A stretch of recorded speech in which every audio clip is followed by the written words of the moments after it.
اعوذ باللہ من الشیطان اللعین الرجیم بسم اللہ الرحمن الرحیم وصلی اللہ علی محمد وآل بیتہ الطیبین الطاہرین المعصومین اما بعد فقد قال اللہ سبحانہ وتعالی فی محکم کتابہ اعوذ باللہ من الشیطان اللعین الرجیم بسم اللہ الرحمن الرحیم انا انزلناہ فی لیلۃ القدر صلوات پر محمد و آل بیت محمد۔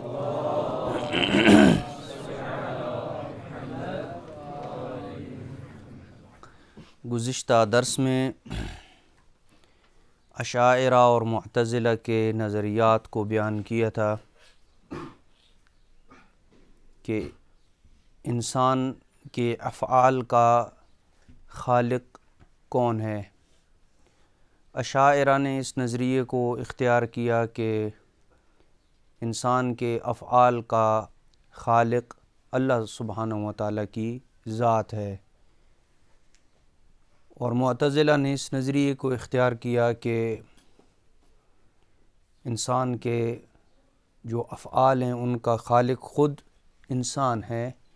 اللہ سبحانہ و تعالیٰ نے ابتدائی طور پہ خلق کیا، حیات دی، قدرت دی، اور اس کے بعد جو افعال بھی انسان سے سرزد ہوتے ہیں اس کی نسبت اللہ سبحانہ و تعالیٰ کی طرف نہیں دی جا سکتی، لہٰذا وہ افعال حقیقت میں مخلوق کے ہی افعال ہیں، بشر کے افعال ہیں، خالق کا ان سے کوئی تعلق نہیں ہے۔ ہم نے بیان کیا تھا یہ بھی کہ اشاعرہ نے یہ نظریہ اللہ سبحانہ و تعالیٰ کی توحید افعالی کو بچاتے ہوئے یہ نظریہ اختیار کیا، کیونکہ وہ اللہ کی ذات کے علاوہ کسی کو بھی خالق نہیں سمجھتے، اور درست بھی ایسی ہی ہے کہ اللہ کی ذات کے علاوہ صحیح کوئی خالق نہیں ہے، لیکن انہوں نے ان آیات کو جب دیکھا کہ جن کا ظاہر یہ تھا کہ اللہ کی ذات کے علاوہ کوئی خالق نہیں ہے، تو انہوں نے توحید افعالی کو بچاتے ہوئے یہ نظریہ اختیار کیا کہ اگر انسان اپنے افعال کا خالق ہو تو خالقیت میں کیا لازم آتا ہے؟ شرک لازم آتا ہے، لہٰذا توحید افعالی کو بچاؤ اور یہ نظریہ اختیار کرو کہ اللہ ہی انسان کے افعال کا خالق ہے، چاہے وہ شر ہوں یا چاہے وہ خیر ہوں۔ بس توحید افعالی کو بچاتے بچاتے کس گڑھے میں گر گئے؟ جبر کے گڑھے میں گر گئے۔ معتزلہ نے اللہ سبحانہ و تعالیٰ کے عدل کو بچاتے بچاتے تفویض کے گڑھے میں گر گئے کہ بھائی اگر اللہ سبحانہ و تعالیٰ کو ہی انسان کے شر اور خیر دونوں قسم کے افعال کا خالق مانا جائے تو پھر اس بشر کو جو سزا و جزا ملے گی یہ تو ظلم ہوا نا، کیونکہ خالق کون ہے؟ اللہ کی ذات ہے، اور بشر کو جو سزا ملے گی یہ تو ظلم ہوا، اور اللہ سبحانہ و تعالیٰ ظلم سے منزہ اور مبرہ ہے کیونکہ وہ عادل ہے۔ بس وہ اللہ کی صفت عادل کو بچاتے بچاتے کس نظریے میں پڑ گئے؟ تفویض کے نظریے میں وہ گر گئے۔ یہ دونوں قسم کے لوگ ایک تیسری رائے سے غافل ہو گئے، اور وہ رائے مذہب اہل بیت علیہ السلام کی رائے ہے، مذہب امامیہ کی رائے ہے، جس کو آج ہم انشاءاللہ بیان کریں گے، اور قرآن مجید سے بھی اس کا استدلال پیش کریں گے، جو ہماری بحث کا محور اور مرکز ہے کہ اللہ سبحانہ و تعالیٰ نے یہ نظریہ الامر بین الامرین قرآن مجید میں کہاں کہاں پہ متعارف کروایا ہے۔ اس مقام پہ جب امامیہ آئے اور معتزلہ اور اشاعرہ دونوں کے درمیان ایک درمیانی رائے کو اختیار کیا اور کہا کہ لا جبر ولا تفویض بل الامر بین الامرین، نہ ہی جبر کا نظریہ قابل قبول ہے اور نہ ہی تفویض کا نظریہ قابل قبول ہے کہ اللہ سبحانہ و تعالیٰ نے انسان کو خلق کرنے کے بعد سارے امور اسی کے سپرد کر دیے ہوں۔ ایسا نہیں ہے، بلکہ معاملہ بین بین ہے۔ کیسے بین بین ہے؟ اس سے پہلے ایک نقطہ سمجھ لیجئے کہ معتزلہ اور امامیہ کے درمیان ایک باریک فرق ہے۔ اشاعرہ اور امامیہ کے درمیان تو بالکل فرق واضح ہے نا، کیونکہ وہ کہتے ہیں کہ خالق فقط اللہ ہے، انسان کا کوئی کسی قسم کا کوئی دخل نہیں ہے، ٹھیک ہے۔ جہاں پہ فرق ہمیں کرنے کی ضرورت ہے معتزلہ اور امامیہ کے درمیان. معتزلہ بھی کہتے ہیں کہ اللہ نے قدرت دی ہے، اور امامیہ بھی کہتے ہیں کیا ہے، قدرت کس نے دی ہے؟ اللہ نے دی ہے. تو فرق کیا ہوا ان کے درمیان؟ فرق یہ ہے کہ معتزلہ کہتے ہیں کہ فقط اللہ نے ابتدائی طور پہ قدرت دی ہے، جس کو آپ حوزوی اصطلاح میں اگر بیان کریں تو کہیں گے کہ حدوثاً، ابتداءً اللہ سبحانہ وتعالیٰ نے فقط قدرت دی ہے. اللہ نے ابتدائی طور پہ حیات دی، قدرت دی، اور پھر اس کے بعد اس قدرت کے باقی رہنے میں بقاءً اللہ کا کوئی کردار نہیں ہے. یہ بشر کی طرف فعل منسوب ہے، جو بھی فعل سرزد ہوتا ہے وہ اس سے سرزد ہوتا ہے. لیکن امامیہ کیا کہتے ہیں؟ امامیہ کہتے ہیں کہ اس قدرت کو ابتدا میں بھی دینے والا کون ہے؟ اللہ کی ذات ہے دینے والی.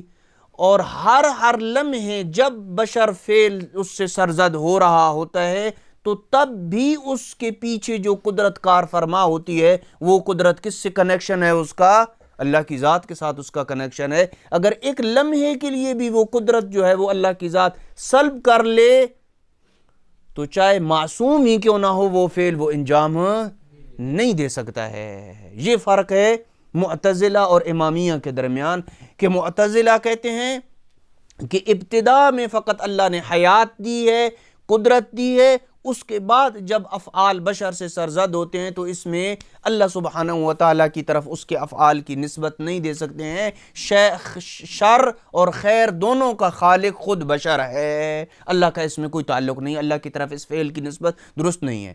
لیکن امامیہ کہتے ہیں کہ نہیں، ابتدا میں ہی قدرت اللہ نے دی، زندہ بھی اللہ نے اس کو، بے پیدا بھی اللہ نے اس کو کیا، پھر قدرت بھی دی، حیات بھی دی، علم بھی دیا، سب کچھ دیا. اس کے اوپر اکتفا نہیں کیا، بلکہ جتنے بھی بشر کے افعال ہیں ان کے ہر لمحہ ایک آن میں اللہ سبحانہ وتعالیٰ کی عطا کی ہوئی قدرت اس میں مداخلت ہے. اگر ایک آن بلکہ اس سے بھی کم پلک جھپکتے میں اللہ سبحانہ وتعالیٰ وہ قدرت کسی بشر سے سلب کر لے تو وہ بشر وہ فعل انجام نہیں دے سکتا ہے. یہ وہ نظریہ ہے کہ جس کو ہم نے کیا کیا ہے، الامر بین الامرین، یعنی انسان فاعل مختار ہے، لیکن اس فاعل مختار اسے بنانے میں یا اس فعل کے انجام دینے کے اوپر جو اللہ سبحانہ وتعالیٰ نے اسے قدرت عطا کی ہے، اس قدرت کا ابتدائی طور پہ بھی خالق کون ہے؟ اللہ کی ذات ہے. اور وہ ابتدائی طور پہ بھی بشر اس قدرت کی طرف محتاج ہے، اور پھر فعل کے صادر ہونے میں جتنی بھی قدرت اور مداخلت ہے وہ سب کی سب اس کے اندر اللہ سبحانہ وتعالیٰ کی مداخلت اور شامل ہے، اور وہ بشر اس قدرت کا محتاج ہے، وگرنہ ایک لمحے بھی وہ اپنے اس فعل کو انجام نہیں دے سکتا ہے. اب اس نظریے کو، الامر بین الامرین کو، ایک بڑی پیاری مثال کے ساتھ آیت اللہ سید ابو القاسم خوئی رحمۃ اللہ تعالی علیہ نے اجود التقریرات جو کہ حاشیے میں یہ مثال جو ہے وہ آیت اللہ سید خوئی رحمۃ اللہ تعالی نے دی ہے، اور ہم اس مثال کو سامنے رکھتے ہوئے ان تینوں نظریات کو مزید اچھے انداز میں سمجھنے میں کامیاب ہو جائیں گے. وہ مثال یہ دیتے ہیں کہ فرض کریں 3 حالات وہ بناتے ہیں. کہتے ہیں پہلی حالت یہ ہے کہ ایک انسان ہو کہ جو رعشہ کا مریض ہو، جس کے ہاتھ میں کپ کپی تاری ہوتی ہے نا، جو خود فاقد الارادہ ہوتا ہے، جس کا اپنا کوئی ارادہ نہیں ہوتا، اس کے ہاتھ جو ہے وہ کانپ رہے ہوتے ہیں.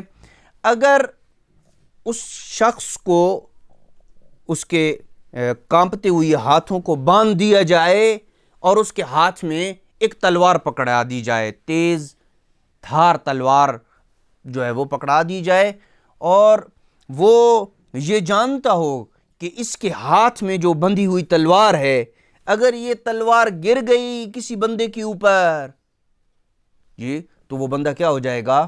قتل ہو جائے گا، وہ بندہ مر جائے گا، قتل ہو جائے گا. وہ تلوار اس کے سر کے اوپر لگے گی، وہ بندہ مر جائے گا. اچھا، اب اس پہلی صورت میں فرض کریں کہ بندہ کرسی پہ بیٹھا ہے، اس کے ہاتھ جو ہے یوں کانپ رہے ہیں، اور آپ نے کانپتے ہوئے ہاتھ میں اس کو کیا پکڑا دی؟ تلوار پکڑا دی. اور وہ تلوار گر گئی کسی بندے کے سر کے اوپر لگی، کس کے گلے کے اوپر لگی، فرض کرے کہ وہ بندہ دنیا سے رخصت ہو جاتا ہے، اب اس کا قاتل کون ہے؟ جی اس کا قاتل کیا یہ وہ شخص ہے کہ جس کا ہاتھ میں کپ کپی ہے اور رعشہ ہے، جو خود فاقد الارادہ ہے، یا وہ ہے کہ جس نے اس کے ہاتھ میں تلوار پکڑائی ہے؟ یہ ایک صورت ہے۔ دوسری صورت یہ ہے کہ وہ بندہ صحیح ہو، سالم ہے، جس کے ہاتھ میں تلوار پکڑائی ہے، اور وہ اس کی جو حرکت ہے وہ اپنی ارادے اور اختیار سے وہ حرکت کر رہا ہے، اس کے ہاتھ میں تلوار پکڑا دی جاتی ہے، اور وہ بھی جانتا ہے کہ اگر تلوار گر گئی تو وہ کیا ہو جائے، مر جائے گا، بلکہ وہ خود اٹھ کے اسی تلوار کے ساتھ کسی بندے کے سر پہ تلوار مارتا ہے اور وہ بندہ مر جاتا ہے، قتل ہو جاتا ہے۔ اس دوسری صورتحال میں جب یہاں بندہ بالکل ٹھیک ٹھاک ہے اور اس کی ہاتھوں کی حرکت بالکل ٹھیک ہے اور وہ اپنے ارادے اور اختیار سے جا کے اس نے کسی کو قتل کر دیا ہے، یہاں بھی یہ سوال پیدا ہوتا ہے کہ قاتل کون ہے؟ کیا یہ شخص جو اٹھ کے گیا ہے صحیح ارادے اور اختیار کے ساتھ یہ قاتل ہے، یا جس نے تلوار پکڑائی ہے وہ قاتل ہے؟ ٹھیک ہے، یہ دوسری ابھی ہم فیصلہ جواب بعد میں دیں گے، ٹھیک ہے۔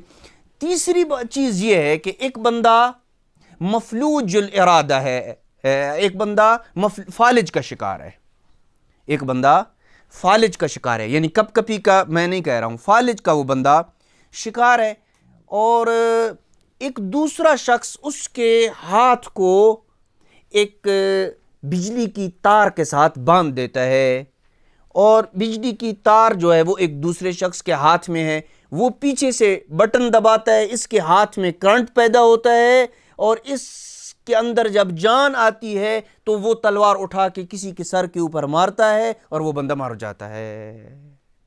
اس جگہ پہ کون جو ہے وہ اس فعل کا خالق ہے، یعنی اس قتل کا کون ذمہ دار ہے؟ کیا وہ کہ جس نے پیچھے سے اس کو بجلی سپلائی کی ہے اس کے ہاتھ میں، یا نہیں وہ خود بندہ جو ہے جس کے ہاتھ میں کرنٹ آیا ہے اور اس نے تلوار اٹھا کے کسی کو ماری ہے، وہ ہے؟ اب آتے ہیں تینوں مثالوں کے اوپر یہ نظریات جو ہے وہ منطبق کرتے ہیں۔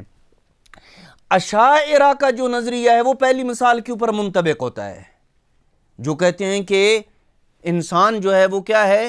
فاقد الارادہ ہے، لہٰذا اس اشاعرہ کے نظریے کو اگر سامنے رکھیں تو وہ شخص جس نے تلوار پکڑائی تھی وہ قاتل بنے گا، کیونکہ یہ شخص تو کیا ہے؟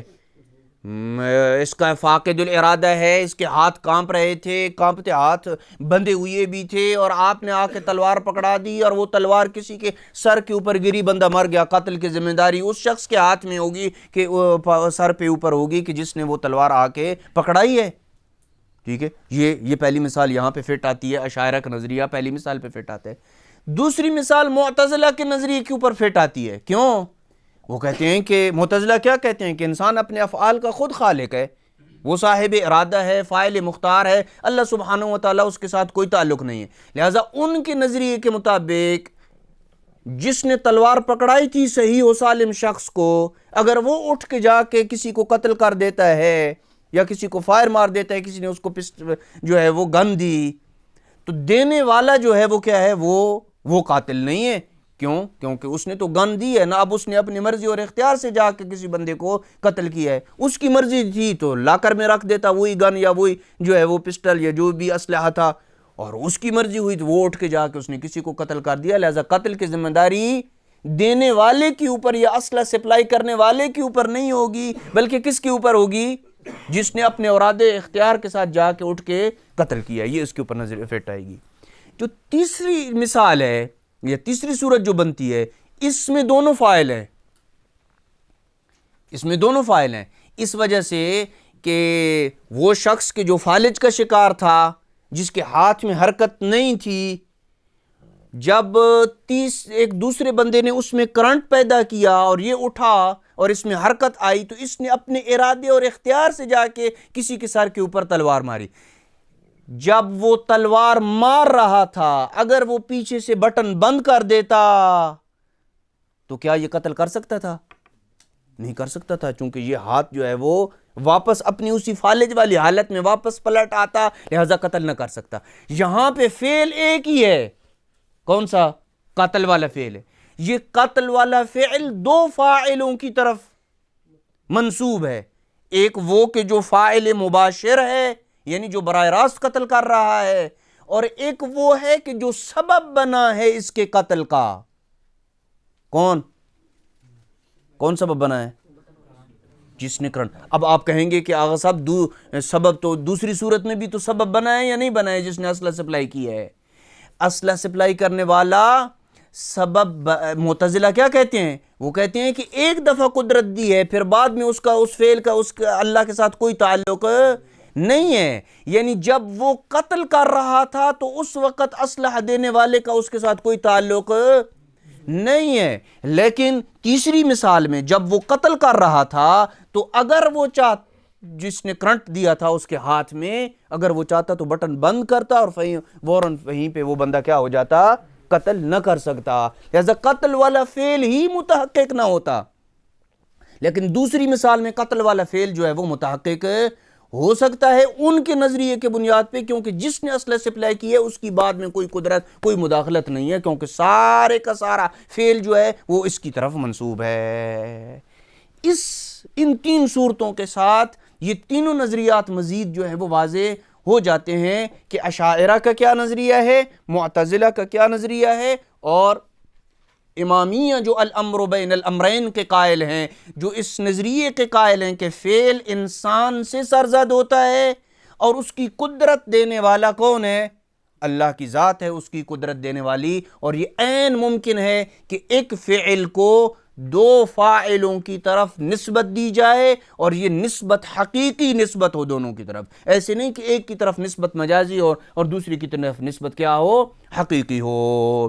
اب اس سارے نظریے کو جو ہم نے آپ کی خدمت میں بیان کیا ہے، آئیے قرآن مجید سے پڑھتے ہیں کہ کیا قرآن مجید نے اپنی آیات میں ایک ہی فعل کو دو فاعلوں کی طرف نسبت دی ہے یا نہیں دی ہے؟ یہ مہم ہے، چونکہ ہمارا درس تفسیر ہے اور قرآن مجید کی آیات کو بیان کرنا یہاں پہ انتہائی مہم ہے۔ تو آئیے نظریت الامر بین الامرین، اس کو قرآن مجید کی آیات کی روشنی میں سمجھنے کی کوشش کرتے ہیں۔ وقت کے دامن میں چونکہ گنجائش نہیں ہے کہ میں ساری کی ساری ان آیات کو پڑھوں، میں نمونے کے طور پہ چند آیات کو آپ کے سامنے رکھوں گا، مزید باقی آیات جو ہیں وہ آپ کتابوں سے خود نکال کے یا اس موضوع کے ساتھ متعلق جتنی بھی کتابیں ہیں انہوں نے بے شمار درجنوں جو ہے وہ آیات اس کے ذیل میں لکھی ہیں۔ سب سے پہلی آیت سورہ انفال کی آیت نمبر 17 ہے، فَلَمْ تَقْتُلُوهُمْ، تم نے انہیں قتل نہیں کیا ہے، وَلَكِنَّ اللَّهَ قَتَلَهُمْ، بلکہ اللہ نے انہیں قتل کیا ہے۔ وَمَا رَمَيْتَ، شاہد مثال، وَمَا رَمَيْتَ إِذْ رَمَيْتَ وَلَكِنَّ اللَّهَ رَمَى، اے میرے حبیب جب تو نے مارا تو اس وقت تو نے نہیں مارا، وَلَكِنَّ اللَّهَ رَمَى۔ اب یہاں پہ دو جملے ہیں، وَمَا رَمَيْتَ إِذْ رَمَيْتَ، یعنی جب تو نے وہ کنکریاں پھینکیں۔ وہ روایت بھی میں آج بحار الانوار سے پڑھ رہا تھا کہ رسول اکرم صلی اللہ علیہ وآلہ وسلم نے، اللہم صلی علی محمد وعلی محمد، امیر المومنین سے فرمایا ناولنی کفن من حصا فناولہ، پیغمبر اکرم نے امیر المومنین کو کہا کہ مجھے کنکریوں کی ایک مٹھی پکڑائیں، ایک مٹھی بھریں کنکریوں کی اور مجھے پکڑائیں۔ امیر المومنین نے ایک کنکریوں کی مٹھی پکڑی اور پیغمبر اکرم صلی اللہ علیہ وآلہ وسلم کو پکڑائی، اور پیغمبر نے کیا کیا؟ شاہت الوجوہ، وہ ان کی چہروں کی طرف پھینکی تو آنکھوں میں ان کے ریزے بھر گئے۔ اب یہ جو فعل ہے پھینکنے والا رسول اکرم صلی اللہ علیہ وآلہ وسلم کا، کنکریاں پھینکنے والا یہ فعل کیا پیغمبر سے صادر ہوا ہے یا صادر نہیں ہوا ہے؟ قرآن مجید کی آیت کہہ رہی ہے کہ وَمَا رَمَيْتَ إِذْ رَمَيْتَ، فعل صادر ہوا ہے یا صادر نہیں ہوا؟ پیغمبر سے فعل صادر ہوا ہے، لیکن صادر بھی ہونے کی بات ہو رہی ہے اور نفی بھی ہو رہی ہے۔ آپ نے توجہ کی ہے؟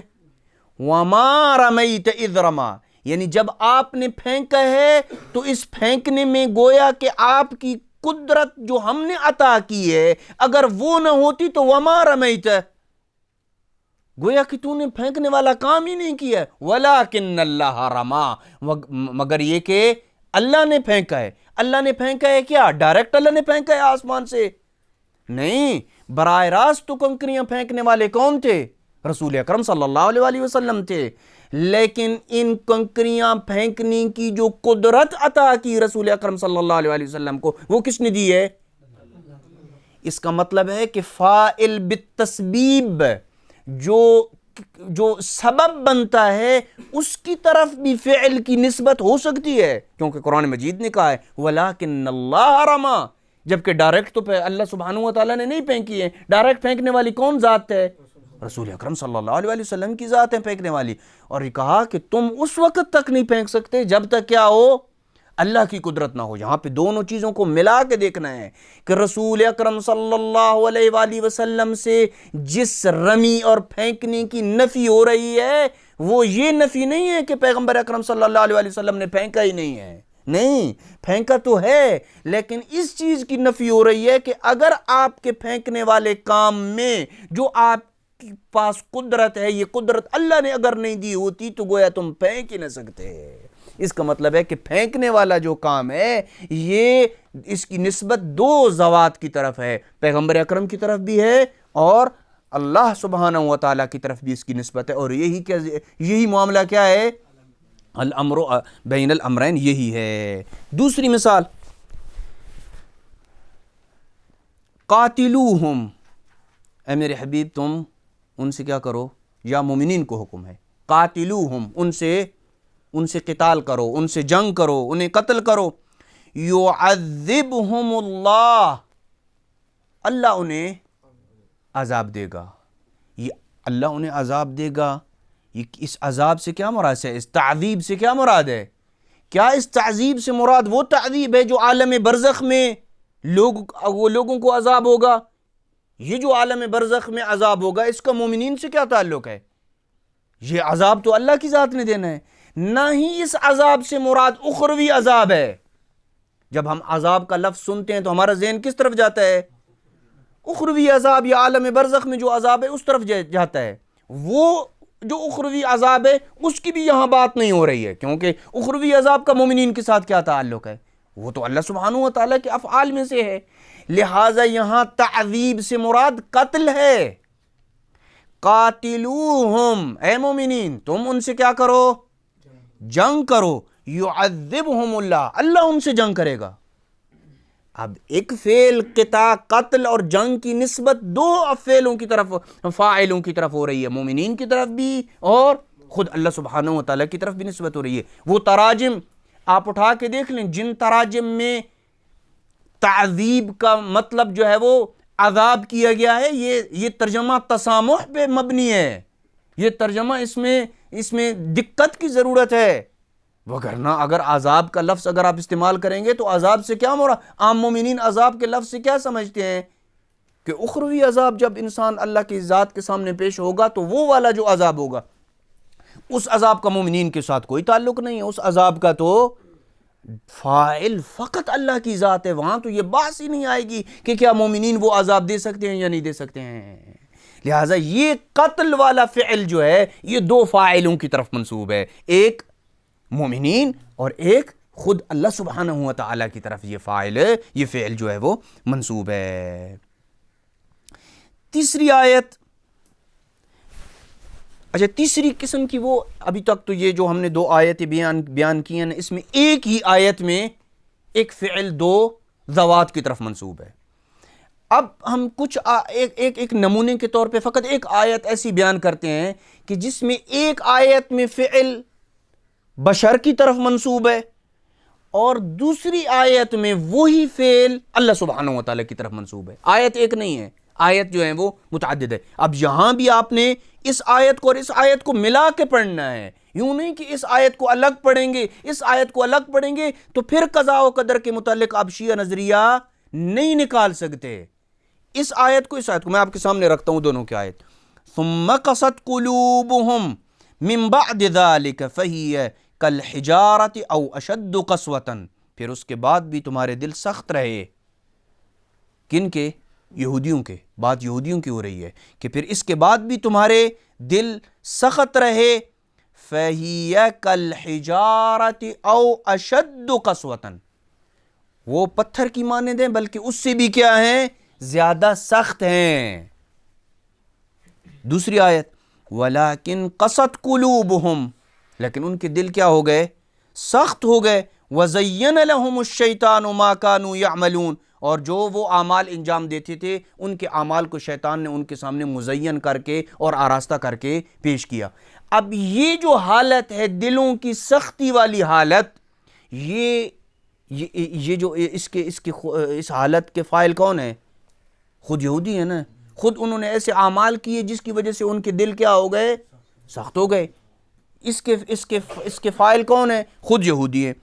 جبکہ ایک تیسری آیت آپ دیکھیں، فَبِمَا نَقْضِهِمْ مِيثَاقَهُمْ، ان کے عہد توڑنے کی وجہ سے لَعَنَّاهُمْ، اللہ کی ذات کہہ رہی ہے ہم نے ان پہ کیا کیا ہے؟ لعنت کی. وَجَعَلْنَا قُلُوبَهُمْ قَاسِيَةً، اور ہم نے ان کے دلوں کو کیا کر دیا؟ سخت بنا دیا. ایک ہی فعل ہے دل کا سخت ہونا. کبھی ان کی طرف نسبت دی جا رہی ہے کہ تم نے اپنے دلوں کو قصب کیے یا ایسے افعال کیے ہیں جس کی وجہ سے تمہارے دل کیا ہو گئے؟ سخت ہو گئے. دوسری آیت نے کہا وَجَعَلْنَا قُلُوبَهُمْ قَاسِيَةً، ہم نے ان کے دلوں کو کیا کر دیا؟ سخت کر دیا.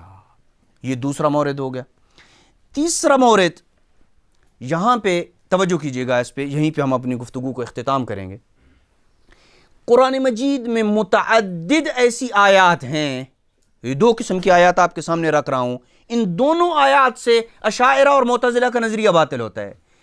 سب سے پہلی قسم کی آیات جو کہہ رہی ہیں کہ انسان فاعل مختار ہے، اس سے کس کا نظریہ باطل ہوگا؟ اشاعرہ کا نظریہ باطل ہو جائے گا.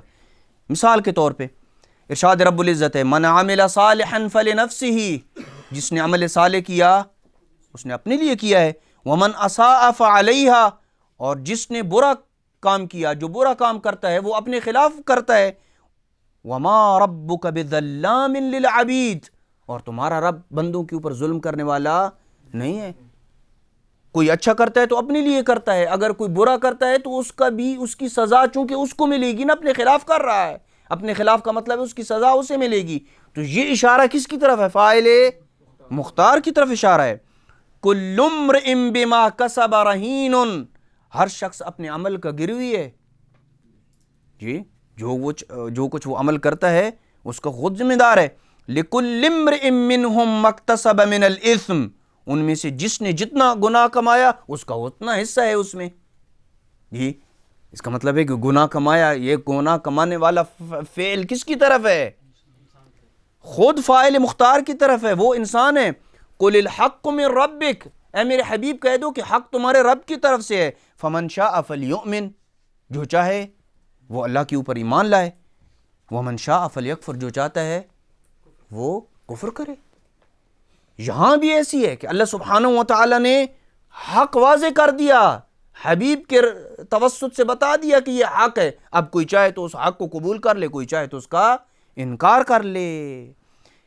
ان تکفروا فإن اللہ غنی، اگر تم کفر کرو گے تو اللہ سبحانہ وتعالی اس سے بے نیاز ہے. تمہارا کفر نہ اللہ کو فائدہ دے سکتا ہے نہ اللہ کو نقصان دے سکتا ہے. فإن تکفروا فإن اللہ غنی عنکم، اللہ تم سے بے نیاز ہے.